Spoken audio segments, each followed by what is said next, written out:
everybody, and welcome back to Saber Outdoors. I, of course, am your wonderful host, Mark Alexander, and today, what can I make out of this junk? So, guys, today I am going to make an alcohol stove. Actually, 2 alcohol stoves. And on top of that, I am going to make sure I'm not going to have something attack me for off screen. But in addition to that, I'm going to actually cook with my alcohol stoves, and we're going to get a reasonable amount of idea of whether there is going to be a lot of burn time, not very much burn time. Can I fry with this? Because that's what I'm going to try and do. I'm going to fry me some donuts. But guys, we're going to do this project inside because the weather's not super great, and I'm afraid it's going to rain on me. So guys, we're going to go inside to make our little alcohol stoves. And if some people may know them better as beer can stoves or penny stoves, but we're going to go inside and see if we can get those made. All right, guys, so we've made it inside. Now I'm going to quickly show you what I'm working with. So I've got 2 big cans. I've got 2 regular 12-ounce cans. I've got push pins.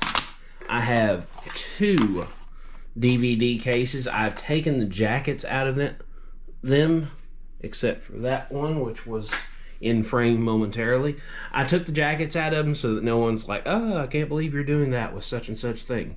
But guys, we're also going to use our micro cleaver. We're going to take that out and we're going to use that. So what I'm going to do is, first thing, I'm going to cut the bottom off of these cans.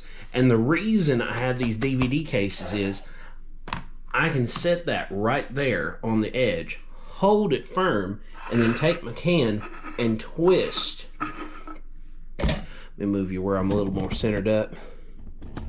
But I can take my can and I can twist it along the edge. Now this is aluminum. It will not hurt this steel blade right here. But I'm going to quickly do that, and doing it like this will give me a even cut plumb around. Can you do this with scissors? Yes, you can. Can you do this with any number of other things? Yes, you can. This is the way I'm doing it today. But we're just going to put a little pressure on that.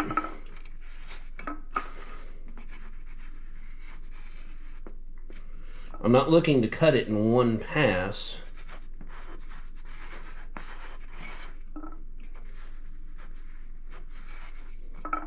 But this will give me a good consistent cut plumb across the can. Now you all might not be able to see it, but there is a nice line plumb around the can. And what I'm going to do, now that I've got a line plumb around, I'm going to work this until I get it plumb off. But I may not show you that entire process because it does take a minute. But we're going to keep on keeping on.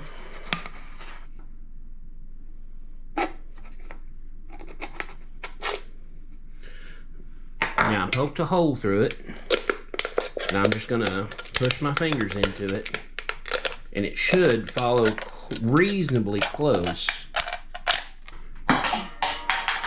So guys, it didn't follow the thing around, so what we're going to do, we're not going to give up, we're not going to quit.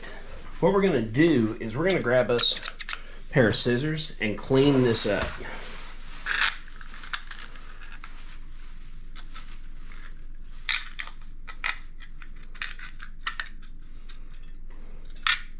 See, not a big deal. And again, these are steel, this is aluminum.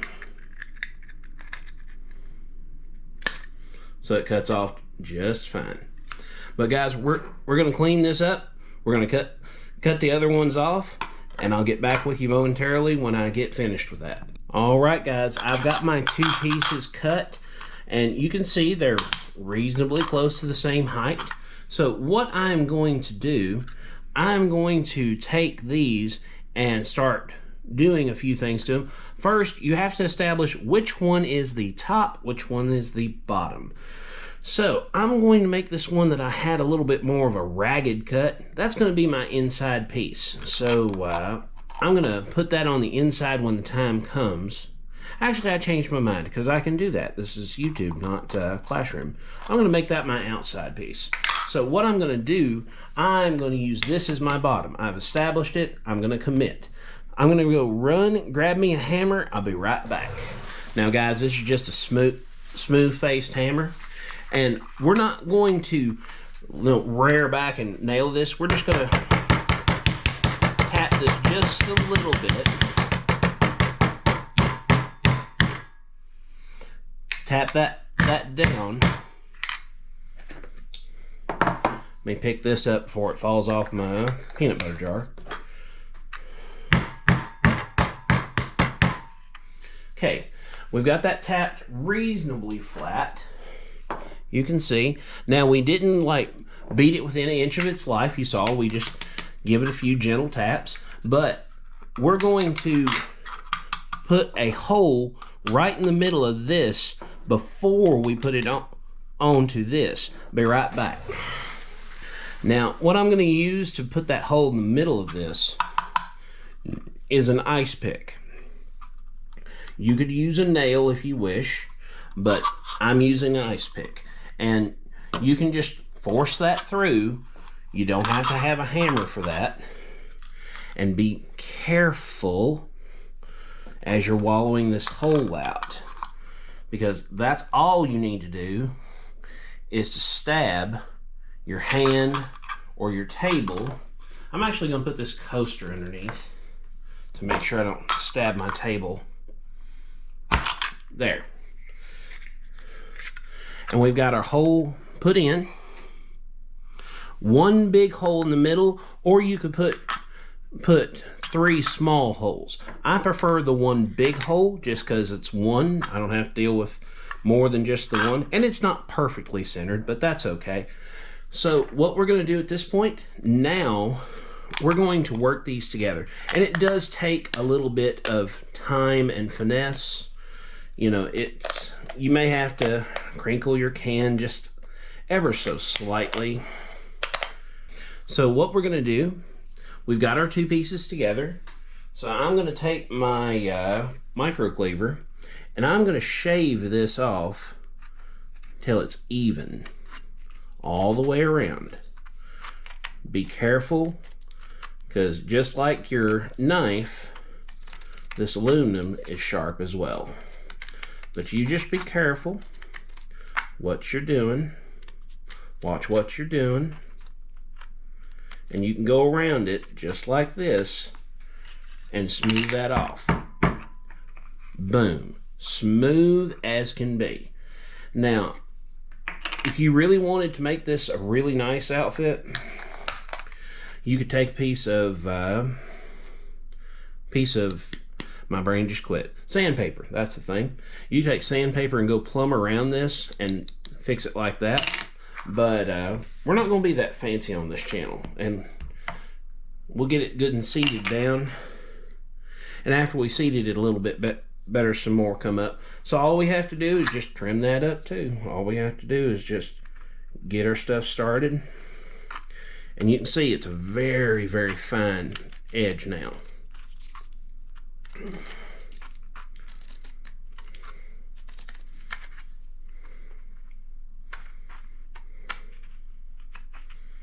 But after that little trimming, our alcohol stove is 90% done. Now, push pins. Now, I only needed 1 push pin, but they don't sell them as 1 push pin. So I had to buy a whole box of push pins for this project. Now, if you have push pins already, you know, these don't have to be brand new razor sharp. They don't even have to be available to people, because mine seem to be child-proofed, so that childlike mind of mine can't get into it. Has it got tape around the edges or something? Yes, it does. That's why I'm having so much problem, because of this little tape right here. I was like, surely I'm not this bad at life. Now, this is not a special push pin. These are just regular old push pins. So what we're going to do, I'm gonna make this have 8 jets on it. The middle is gonna be the fill hole. So what I'm gonna do, I'm just gonna take it and put it reasonably in the middle and push it through. Not hard, not a problem. And then I'm gonna get it reasonably the same distance apart.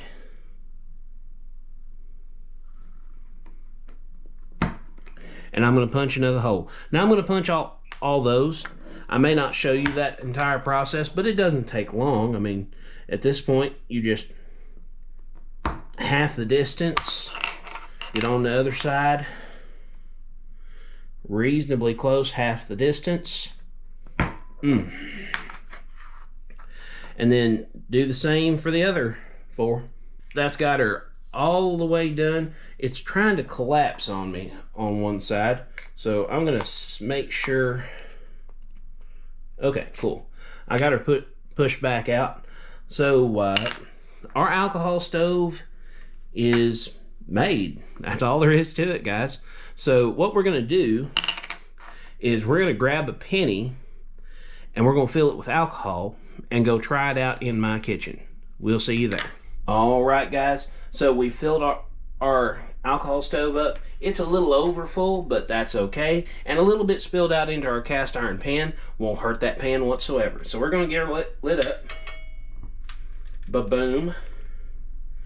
And what's on the outside, that'll burn off, won't be a problem. No, this isn't a fire hazard because it's all contained inside this cast iron. And if cast iron starts burning, I need to probably just leave the house. But we're gonna give it a second, let all the alcohol that's in and around burn off.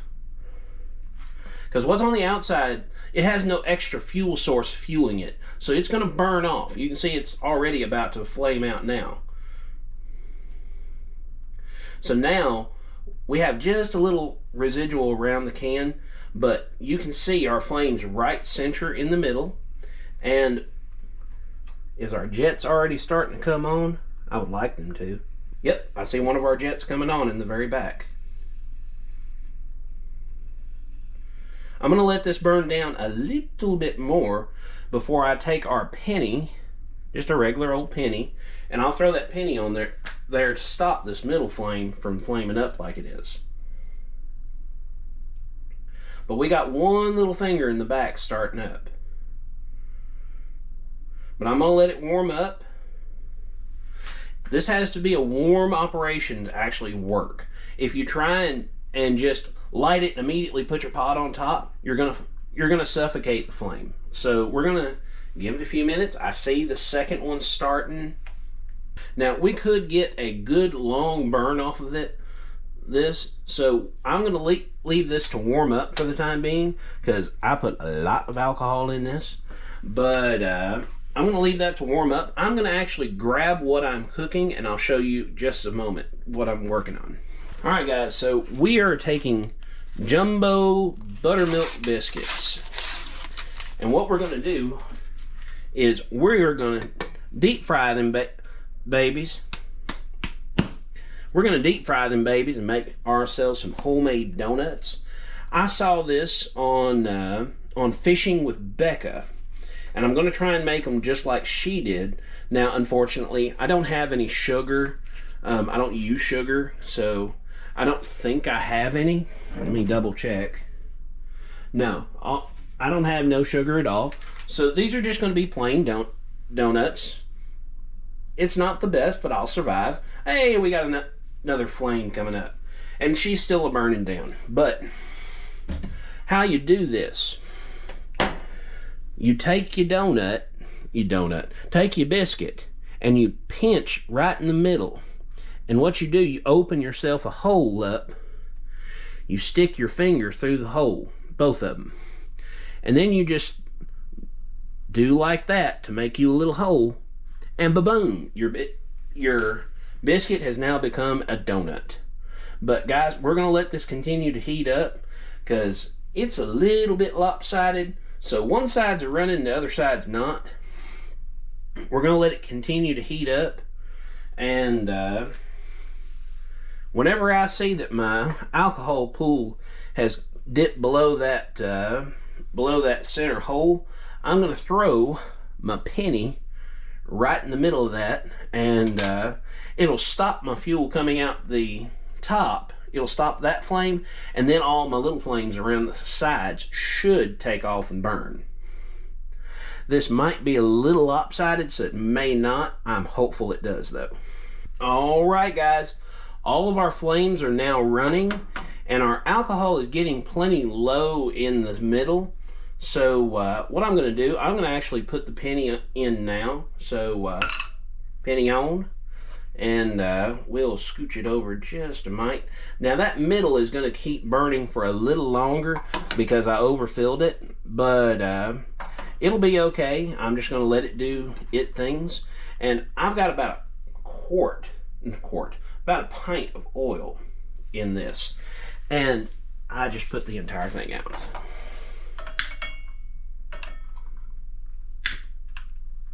Okay, cool.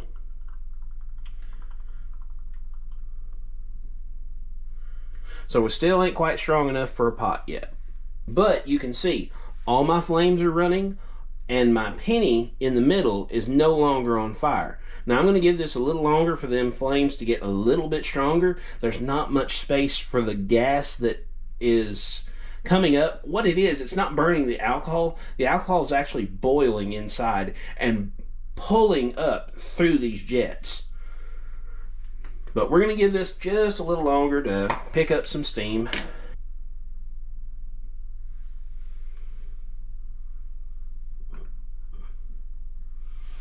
Okay, so we have enough flame now to leave our pot of oil on. Now, this is not going to be a super amazing process, and taking a second look at my container, I am somewhat concerned that it won't be big enough for a full-on donut. Yeah, that should work. If it don't, you'll be here. But we're gonna let that oil heat up, and we're gonna throw our pot thing in and try our luck with it. And it should heat up reasonably fast. Now guys, we're gonna test our oil to see if it's good and ready to go. But we're gonna quickly just wet our fingers.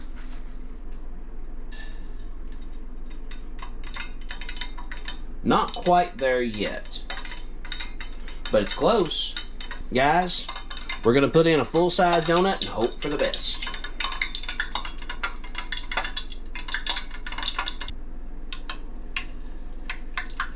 She's golden brown. She's golden brown. She's not dark brown. I want mine to, I like my donuts to be dark brown. That way I can be sure that they're fried good. Yeah, she's dark brown now. Give her a flip. Ooh, let me tell you. Let me get you over here where you can see. Look at that golden brown deliciousness.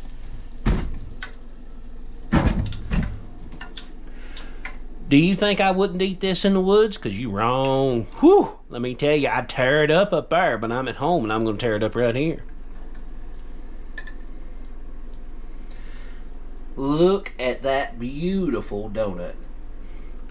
My God in heaven. What a fine thing that is. And we're going to drop another one right on in now. Whew! Hello, baby. Another golden brown donut onto my plate. And let's get another one in there, peoples. Woo!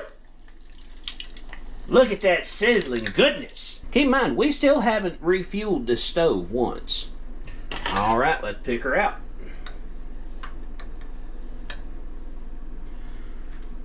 That's number 3, and it's a little darker than I'd like, but it ain't burnt.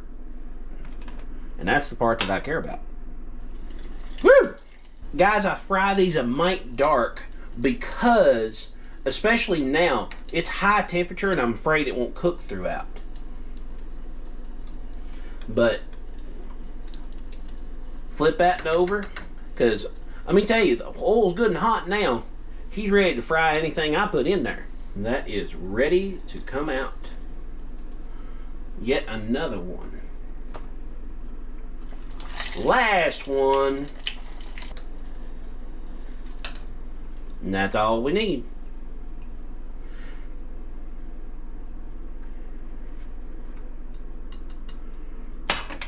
Now, let me get you up here where you can see me.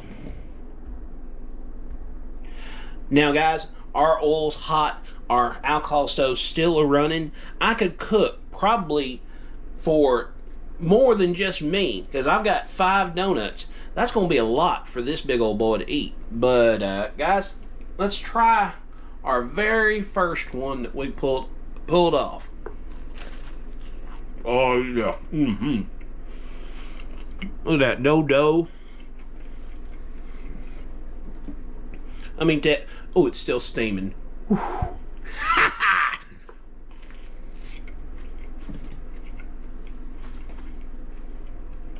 And guys, our stove's still running. And it may run for a good long while yet. You could do this in no time flat. Probably no more oil, no more fuel than this here.